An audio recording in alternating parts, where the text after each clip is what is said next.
Ya, kita lanjutkan kembali berbincang bersama dengan Agim dan Dr. Adib Kumaydi. Saya kembali ke Agim. Agim, barangkali Agim melihat, menyaksikan video tadi seorang tenaga medis yang menjalankan sholat di tengah tugasnya juga harus memberikan obat dan menangani pasien COVID-19. Bagaimana tanggapan A? Ya, maaf barusan tidak bisa melihatnya karena mantang di sini persiapan. Jadi Islam itu agama yang sama sekali tidak rumit dan Islam itu agama yang sangat menyiapkan dalam segala keadaan.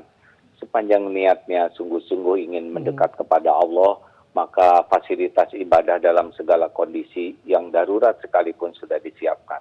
Itulah indahnya Islam. Maka berwudu sebelum menggunakan perangkat Alat pelindung diri. APD itu ya. Kemudian sepanjang bertugas terus berzikir, jikalau sudah waktunya sholat dengan yang aman bagi diri dan juga bagi yang lain. Allah mengetahui segala keadaan ini, jadi jangan ragu-ragu untuk bisa menyempurnakan ibadah dalam kondisi apapun juga. Oke. Dokter Adib, ini juga fenomena yang tidak sekali saja kita cermati. Anda juga melihat, barangkali kolega Anda juga mengalami hal yang sama. Seperti apa tanggapan Anda? Ya, jadi memang ada pembatasan-pembatasan yang akhirnya harus dilakukan pada saat menjalankan ibadah gitu loh. Dan saya kira seperti yang disampaikan oleh Ajim tadi, teman-teman pun yang beragama Islam juga sudah kita berikan hal-hal yang terkait dengan bagaimana kemudian tetap bisa beribadah di dalam kondisi seperti ini. Apalagi mereka yang bertugas dengan memakai baju hazmat yang memang dia tidak boleh melepas dalam satu kurun waktu tertentu.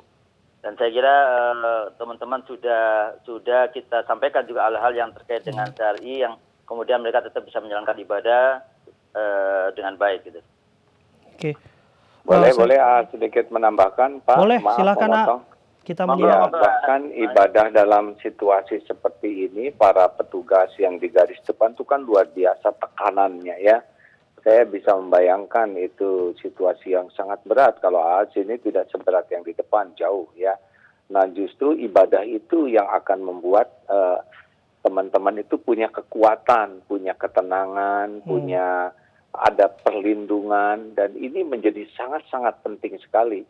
Dan tidak ada yang bisa lebih meringankan hati kita selain Allah yang membulak-balik hati. Dan itu adalah ibadah memang senjata utamanya. Jadi dalam wabah seperti ini kalau orang justru menganggap remeh ibadah, maka stres yang akan hinggap. Tapi kalau ibadahnya bagus, maka seberat apapun tekanan, Allah akan menghibur hatinya. Ala bizikrillah tatma'innul qulub. Allah memberikan ketenangan, dan ketenangan itu akan luar biasa berdampak pada kinerja maupun kepada yang sedang dibantu dan sesama koleganya. Bukankah begitu ya, Dok?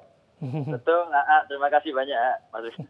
Iya. Nanti akan saya sampaikan ke teman-teman sejawat juga apa yang disampaikan oleh Ya, itu akan sangat berefek kemana-mana. Karena kalau orang sudah tenang, raut muka, tutur kata, sikap, dan bertindaknya juga akan menjadi bagian dari solusi. Ya.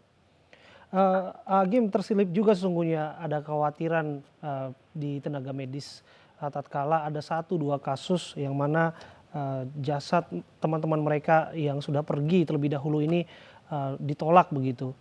Bagaimana tanggapan AA? Ya, AA mengikuti sekali tentang kejadian dari perawat yang wafat dan sempat ditolak, dan sekarang yang menolaknya itu ternyata dianggap provokator sehingga diamankan ya. AA berharap dengan tindakan yang sama dari semua pihak ya, satu aturan yang jelas dan disosialisasikan dengan jelas, tidak terulang lagi ya. Pertama, bahwa memang masyarakat tuh harus dibuat paham bahwa kalau orang meninggal dengan COVID sudah ada protokol kesehatan yang sangat aman.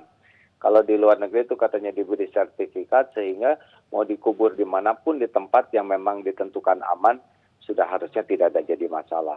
Yang kedua, para pimpinan, baik pimpinan formal maupun non-formal, seyogianya menjadi barisan terdepan juga untuk memuliakan para pejuang ini, termasuk memuliakan siapapun yang wafat. Karena dalam Islam manusia itu, Bani Adam itu dihormati sekali, tidak hanya dalam hidup, juga dalam wafatnya. Ada 4 kewajiban: dimandikan, dikafani, disolatkan, dan dikuburkan dengan penuh rasa hormat ini ya. Rasulullah pun berdiri ketika ada jenazah yang lewat, walaupun itu jenazah Yahudi. Tidak boleh mencela jenazah, karena itu akan menyakiti juga keluarga yang ditinggalkannya. Terlaknat orang yang membongkar kuburan tanpa alasan syar'i. Begitu tingginya rasa hormat terhadap yang wafat. Apalagi wafat karena wabah dalam pandangan Islam, kalau dia beriman kan syahid akhirat. Ini sebuah kehormatan yang besar. Jadi tidak sepantasnya sama sekali kita memperlakukan jenazah dengan sikap yang buruk. Mudah-mudahan tidak terulang kembali. Ya. Ada tanggapan Dr. Adib? Ya, jadi ini sudah kita coba lakukan sosialisasi, artinya butuh peran tokoh masyarakat, butuh peran aparat-aparat di tingkat RT, RW, kelurahan untuk mendapatkan informasi yang sebenar-benarnya, karena ada masyarakat yang mungkin kurang paham atau bahkan mungkin tidak tahu dengan apa yang kemudian protokol terkait dengan pengurusan jenazah yang di COVID ini. Sehingga mudah-mudahan kasus ini tidak kemudian terulang lagi di daerah yang lain gitu. Dan kami harapkan juga apalagi itu teman-teman kami, teman-teman sejawat kami yang sudah berjuang untuk membantu masyarakat. Oke. Ini bulan puasa sudah dekat, Dr. Adib.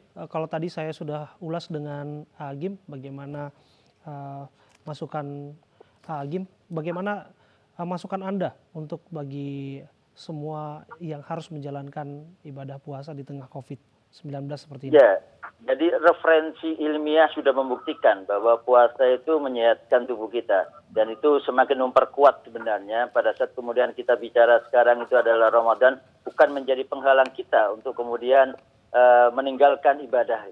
Jadi kami tetap berharap masyarakat pun tetap berpuasa dengan baik, karena kita tahu bahwa dengan menjaga pola makan, kemudian sahur dan buka puasa dengan menu makanan yang bergizi, kemudian pola makannya diatur sedemikian rupa dalam satu waktu tertentu. Artinya itu ada pola-pola yang memang dari sisi kesehatan sudah ada bukti-bukti ilmiahnya bahwa itu menyehatkan tubuh kita. Dan dengan kondisi COVID ini, saya kira mudah-mudahan dengan tubuh kita menjadi sehat dengan puasa, kita bisa melawan COVID ini paling tidak untuk meningkatkan daya tahan tubuh dan imunitas dari masyarakat.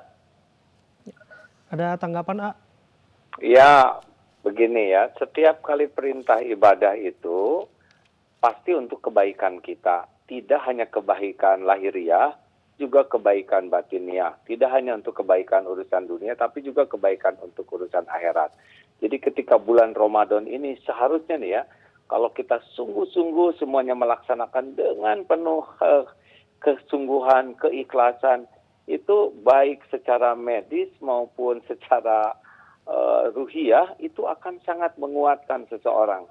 Karena orang yang ibadahnya bagus itu akan tenang sekali ya, bisa mengontrol emosinya, mengontrol pikirannya, sikapnya, dan sikap yang tenang ini yang saya dengar tuh sangat membantu imunitas daya tahan tubuh.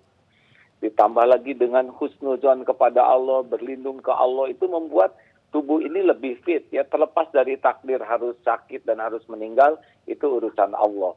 Tetapi kalau kita sempurnakan ibadah, sempurnakan syariatnya, boleh menyebutkan yang 5 disiplin itu di sini, Pak? Halo? Silakan. Ya, terima kasih. Kami mencanangkan program 5 disiplin. Bahwa kita untuk mengakhiri COVID ini adalah tanggung jawab kita bersama. Tidak bisa menyerahkan kepada orang lain. 5 disiplin. 1, disiplin pakai masker. Karena penyebaran ini karena percikan, kalau ditutup, mungkin tidak akan terpercik kemana-mana. Dan kita tahu bahwa OTG, orang tanpa gejala, itulah yang paling banyak menyebarkan. Disiplin pakai masker. 2, disiplin jaga jarak. Di rumah, kalau keluar karena kewajiban, sangat jaga jarak. Sadar gitu, 2 meter minimal. 3, disiplin menjaga kebersihan dengan standar yang lebih tinggi. Jangan asal-asalan bersihnya tuh, sadar sekali. Pakai sabun, mandinya juga di rumah, semuanya serba bersih. 4, disiplin jaga stamina tubuh. Makan, olahraga, cukup tidur, berjemur, dan juga jaga dari stres sehingga tidak perlu segala dibaca. Dan yang kelima, ini kuncinya, disiplin meningkatkan ibadah karena ibadah itu lahir batin akan Baik. dikuatkan, insya Allah. Baik, terima kasih untuk waktunya Agim dan juga Dr. Adib sudah berbincang bersama kami. Terima kasih Iya, dok. sore. Terima kasih Mas Abram.